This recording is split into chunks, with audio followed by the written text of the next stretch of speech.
Mobtv. Hi, great people of the world. Welcome. My name is Donald, and this is Mobtv. Yeah, today I have a very interesting gist for you, and it's about Imo State, Nigeria. There is no doubt that Imo State happens to be the most controversial state in the country called Nigeria. Let me give you a background story. It all started in 2019 general election when the APC, that is Retasola Karachi, wanted to install the son-in-law as the governor of Imo State, and these people broke out from APC, and a lot of people now went against him, and they said that is not going to actually happen.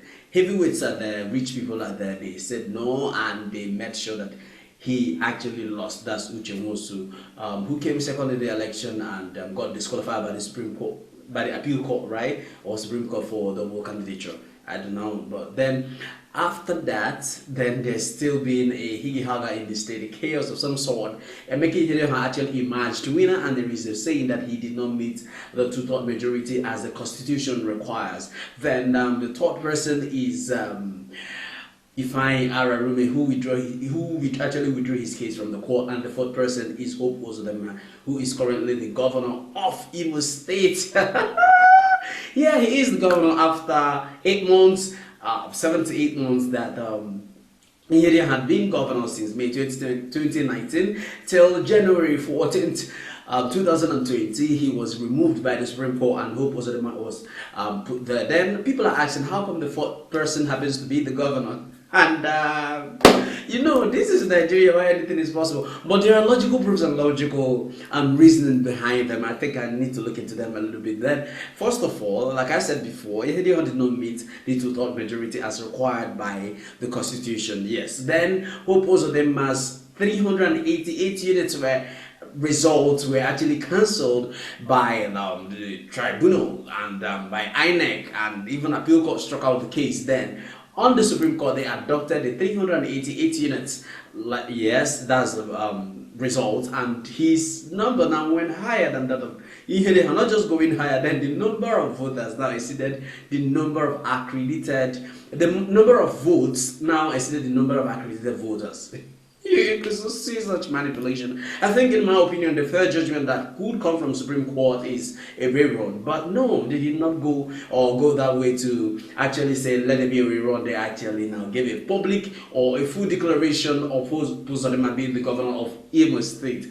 And now the thing is that there's been very unrest in Imo State, in as much as people are not killing themselves. There is no violence of some sort that is on the higher level. It's just been a Facebook and Instagram and social media battle, and they've been hitting the streets trying to do some demonstration, and also did a street interview to get the opinion of the people. Yes, you could check down the channel, you see our street interview pertaining Hope Uzodinma and the Supreme Court verdict. Then bringing us to this point where we are right now, Intl had gone to the Supreme Court to actually say that he is appealing that the Supreme Court to actually reviews what transpired.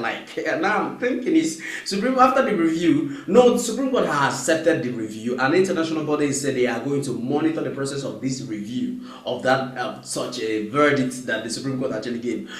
Ihedioha is very optimistic that he's actually going to return, and some people in Imo State, somehow they are very optimistic that Ihedioha will come back, because it seems that the majority of the people actually want Ihedioha to be their governor, not Hope Uzodinma. Now, but the thing is, the question is, after the review, what verdict are they going to give? Are they going to call back Hope Uzodinma and say, you're no longer governor, we made a mistake, Ihedioha is now the governor, or are they going to go into a rerun? And looking at rerun, the state of Nigeria, yes, we know how our country is.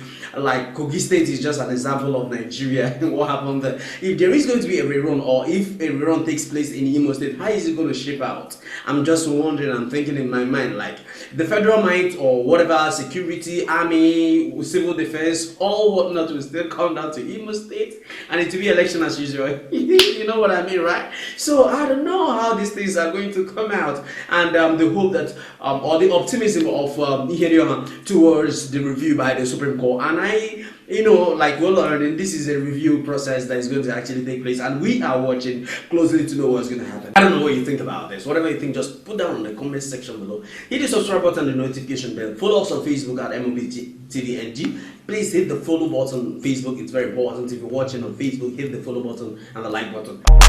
Mobtv.